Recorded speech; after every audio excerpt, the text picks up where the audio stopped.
Anies Baswedan, Muhaimin Iskandar, Ganjar Pranowo, Mahfud MD, Prabowo Subianto, Gibran Rakabuming Raka. Nah, udah lengkap semua nih ya. Ketiga pasangan Capres-Cawapres juga udah pada daftar ke KPU. Yuk sini, sekarang kita bahas visi misi ketiga pasangan Capres-Cawapres yang bakal maju di kontestasi Pilpres 2024.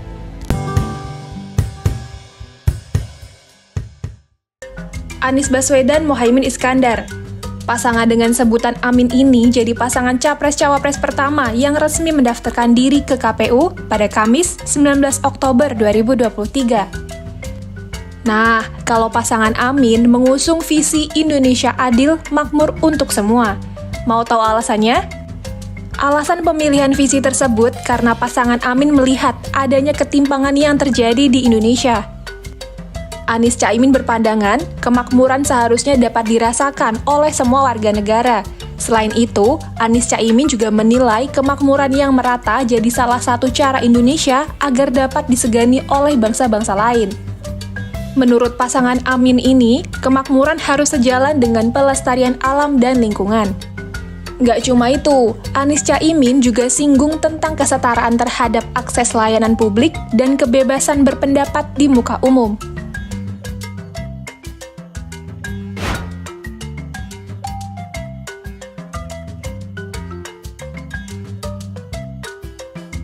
Visi udah, sekarang misinya nih. Anies Caimin punya misi yang mereka sebut sebagai 8 jalan perubahan. Nah, ke-8 misi itu akan dijabarkan dalam bentuk agenda dan program seperti berikut. Pertama, memastikan ketersediaan kebutuhan pokok dan biaya hidup murah melalui kemandirian pangan, ketahanan energi, dan kedaulatan air. Kedua, mengentaskan kemiskinan dengan memperluas kesempatan berusaha dan menciptakan lapangan kerja, mewujudkan upah berkeadilan, menjamin kemajuan ekonomi berbasis kemandirian dan pemerataan, serta mendukung korporasi Indonesia berhasil di negeri sendiri dan bertumbuh di kancah global. Ketiga, mewujudkan keadilan ekologis berkelanjutan untuk generasi mendatang. Keempat, membangun kota dan desa berbasis kawasan yang manusiawi, berkeadilan, dan saling memajukan. Kelima, mewujudkan manusia Indonesia yang sehat, cerdas, produktif, berakhlak, serta berbudaya. Keenam, mewujudkan keluarga Indonesia yang sejahtera dan bahagia sebagai akar kekuatan bangsa. Ketujuh, memperkuat sistem pertahanan dan keamanan negara, serta meningkatkan peran dan kepemimpinan Indonesia dalam kancah politik global untuk mewujudkan kepentingan nasional dan perdamaian dunia. Kedelapan atau yang terakhir, memulihkan kualitas demokrasi, menegakkan hukum dan HAM, memberantas korupsi tanpa tebang pilih, serta menyelenggarakan pemerintahan yang berpihak pada rakyat. Oke, sekarang lanjut ya ke pasangan kedua yang mendaftarkan diri sebagai Capres-Cawapres ke KPU, yaitu Ganjar Pranowo, Mahfud MD. Ganjar Mahfud sama seperti Anies Caimin yang datang ke KPU pada Kamis 19 Oktober 2023. Ya, walaupun daftar di hari yang sama, tapi Ganjar Mahfud punya visi misi yang berbeda nih. Kalau pasangan usungan PDIP, P3, Perindo, dan Hanura ini mengusung visi menuju Indonesia unggul, gerak cepat mewujudkan negara maritim yang adil dan lestari. Apaan tuh? Nah, jadi makna dari Indonesia unggul yaitu Indonesia tidak hanya sekedar menjadi negara maju, tidak sekedar menjadi kuat dan berdaya saing, tapi juga peningkatan kemajuan, kekuatan, dan daya saing yang dicapai melampaui apa yang dicapai oleh negara lain. Sedangkan kata unggul menggambarkan kondisi pencapaian yang lebih nyata, serta tidak berasumsi dan menganggap hal lain diam atau tetap. Kalau gerak cepat, maksudnya itu suatu penegasan bahwa berbagai proses untuk menjadi unggul dilakukan dalam waktu yang lebih singkat. Momentum percepatan mendasarkan diri pada bonus demografi yang segera berakhir. Gerak cepat juga dilakukan secara bersama-sama, bergotong royong, dengan mengandalkan kekuatan kolektif rakyat, melalui perencanaan matang, serta target dan tahapan yang jelas dan terukur, yang dituangkan dalam konsepsi pola pembangunan semesta dan berencana. Sedangkan kalimat negara maritim, maksudnya adalah Indonesia merupakan negara maritim. Maka, kalimat tersebut merupakan kesadaran terhadap kekuatan dan posisi Indonesia yang akan membentuk paradigma baru bahwa laut bukanlah pemisah, melainkan pemersatu. Menurut Ganjar Mahfud, laut adalah jalan masa depan sekaligus kekuatan ekonomi, konektivitas, diplomasi, serta pertahanan dan keamanan. Pasangan yang satu ini sebut kalau laut dapat dimanfaatkan, dijaga, dan dirawat secara berkelanjutan agar bermuara pada kedaulatan negara dan kemakmuran bagi seluruh rakyat Indonesia. Sementara makna adil dan lestari, yaitu muara dari langkah yang ditempuh oleh seluruh elemen bangsa dalam membangun negeri. Rakyat hidupnya sejahtera, merasakan keadilan sosial terlaksana, dan hidup dalam alam Indonesia yang lestari. Sehingga, tiap-tiap manusia Indonesia betul-betul merasakan dipangku oleh Ibu Pertiwi. Terus, apa aja sih misi dari Ganjar Mahfud? Pasangan Ganjar Mahfud punya misi yang terdiri dari 8 poin nih. Poin 1, mempercepat pembangunan manusia Indonesia unggul yang berkualitas, produktif, dan berkepribadian. Pada misi Ganjar Mahfud yang ini, ada 5 poin penting, yaitu kesehatan jiwa dan raga, pendidikan berkualitas dan merata, negara hadir dan perlindungan sosial adaptif, budaya maju dan sportif, serta perempuan maju dan anak sejahtera. Poin 2, mempercepat penguasaan sains dan teknologi melalui percepatan riset dan inovasi berdikari. Tujuan dari misi ini ada 2 poin penting, yaitu riset dan inovasi sebagai fondasi, serta lompatan menjemput kemajuan. Poin 3, mempercepat pembangunan ekonomi berdikasi berbasis pengetahuan dan nilai tambah. Poin-poin penting pada misi Ganjar Mahfud yang ini yaitu ekonomi unggul berdaya saing, kedaulatan pangan, Indonesia pusat ekonomi syariah dan industri halal. Poin 4, mempercepat pemerataan pembangunan ekonomi. Pada misi ini, Ganjar Mahfud ingin adanya pembangunan adil dan merata serta bahagia dan sejahtera. Poin 5, mempercepat pembangunan sistem digital nasional. Misi Ganjar Mahfud yang kelima ini punya 2 poin penting, yaitu infrastruktur digital hebat dan SDM digital andal, serta ekosistem digital berdaya saing. Poin 6, mempercepat perwujudan lingkungan hidup yang berkelanjutan melalui ekonomi hijau dan biru. Kalau misi yang ini, Ganjar Mahfud ingin menciptakan lingkungan hidup berkelanjutan, ekonomi hijau yang berbasis pada energi, dan ekonomi biru dari sektor kelautan. Poin 7, mempercepat pelaksanaan demokrasi substantif, penghormatan HAM, supremasi hukum yang berkeadilan, dan keamanan yang profesional. Ada 3 poin penting lagi nih di misi yang ketujuh. Pertama, demokrasi substantif pemerintahan yang bersih dan tulus melayani rakyat. Kedua, hukum adil untuk semua lapisan masyarakat. Dan yang ketiga, aparat polisi yang profesional dan terpercaya. Nah, poin terakhir atau yang ke-8 pada misi Ganjar Mahfud yaitu mempercepat peningkatan peran Indonesia dalam mewujudkan tata dunia baru yang lebih berkeadilan melalui politik luar negeri bebas aktif dan memperkuat pertahanan negara.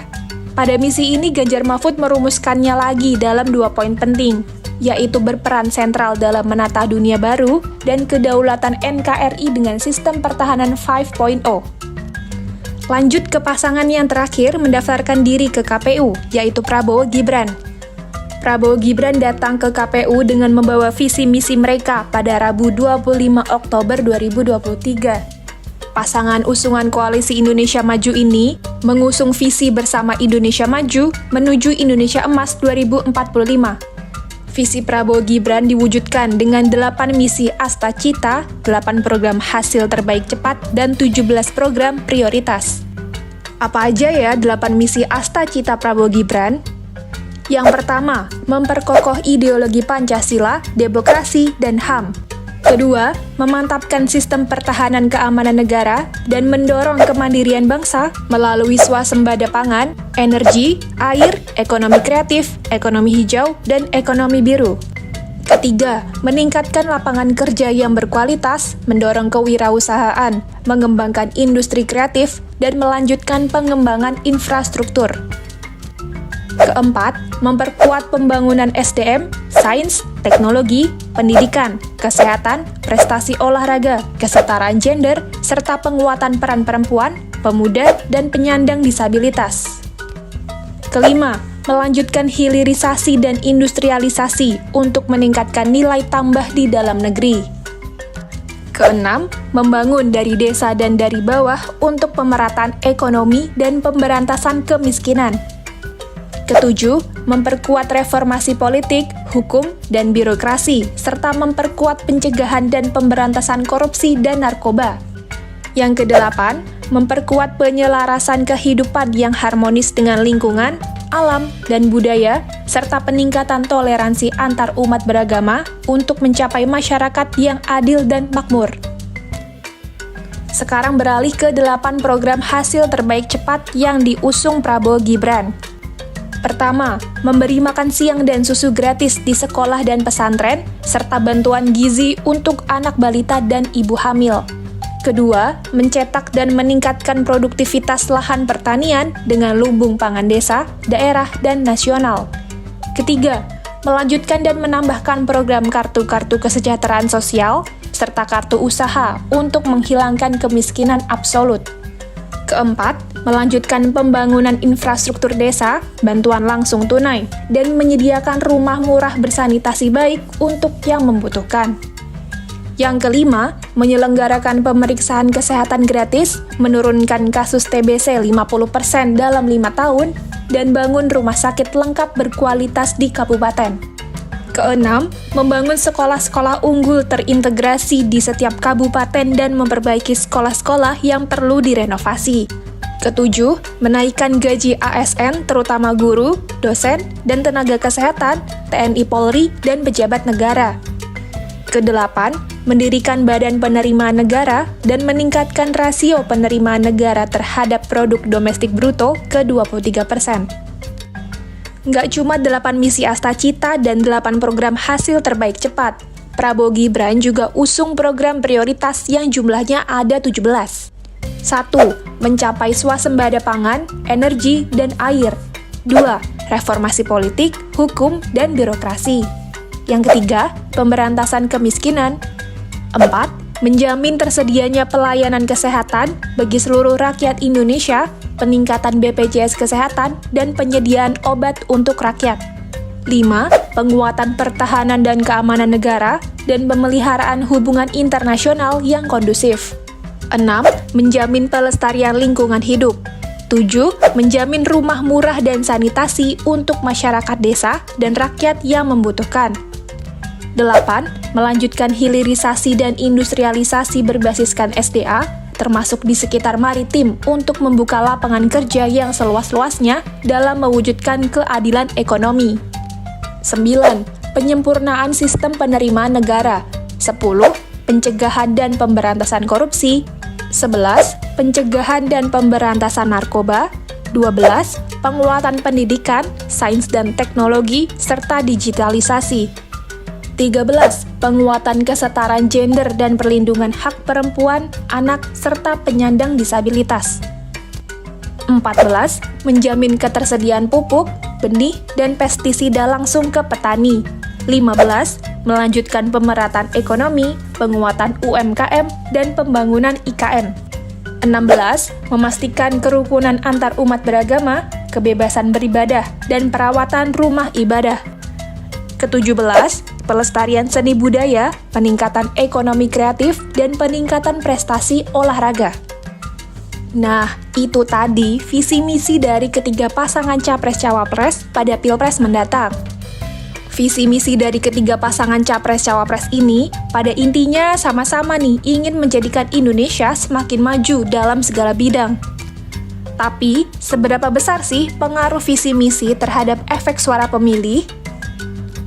Direktur Lembaga Kajian Politik Nusakom Pratama, Ari Junaidi bilang, kalau visi dan misi bagi seorang Capres-Cawapres sangat penting untuk menarik minat bagi calon pemilih. Menurut Ari, nantinya calon pemilih akan menelisik lebih jauh seberapa besar kepedulian pasangan Capres-Cawapres terhadap keinginan para pemilih. Di sisi lain, Direktur Lingkar Madani Indonesia, Ray Rangkuti mengatakan, visi misi yang tertulis itu tidak memiliki efek yang cukup signifikan terhadap pemutusan seseorang dalam memilih capres-cawapres. Ray berpandangan, justru nantinya pada saat sesi debat capres-cawapres lah dapat memindahkan suara dari pasangan satu ke yang lainnya. Nanti di debat itu lumayan ya, dapat memikat ya masyarakat untuk menjatuhkan pilihan kepada kandidat tertentu. Ya, kita udah punya pengalaman sejak dari Pilkada 2017, lalu pemilihan umum 2014 yang lalu, bagaimana ya debat-debat itu memberi efek suara yang cukup berarti bagi kandidat-kandidat tertentu.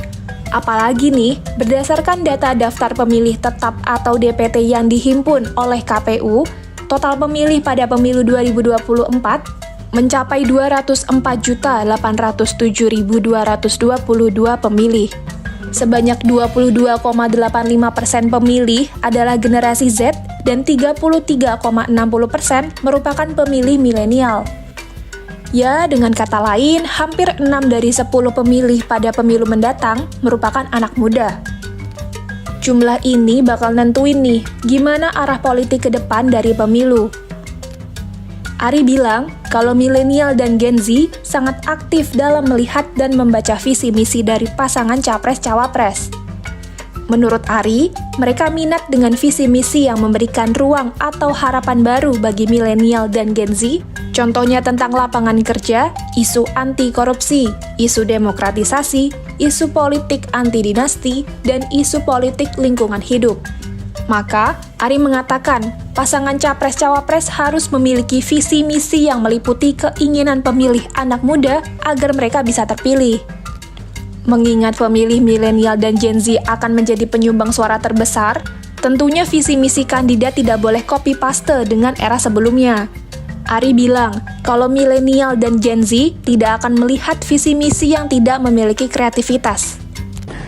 Kalau saya sebagai dosen gitu ya melihat, justru visi misi dari pasangan Anies Baswedan maupun Cak Imin atau Muhaimin Iskandar serta pasangan Ganjar Pranowo dengan Mahfud MD memiliki sebuah visi misi yang saya nilai sebagai nilai A+ gitu ya. Sementara pasangan Prabowo dengan Gibran itu semacam copy paste dari visi misi Presiden Jokowi. Oleh karena itu, kalau saya melihat tidak ada unsur kebaruan atau unsur yang berbeda gitu ya dengan dua pasangan capres ini. Sangat normatif, kemudian mengulang program-program unggulan dari Pak Jokowi yang mengedepankan atau menjual dalam tanda kutip gitu ya, aneka kartu. Ari mengibaratkan visi misi sebagai etalase dari pasangan capres-cawapres untuk meyakinkan pemilih. Sehingga, bagi capres-cawapres yang gagal dalam menghadirkan program-program baru pada visi misi, pemilih anak muda nggak akan menjadikan preferensi politik mereka. Apalagi, tantangan ke depan bakalan beda dengan 5 atau 10 tahun yang lalu.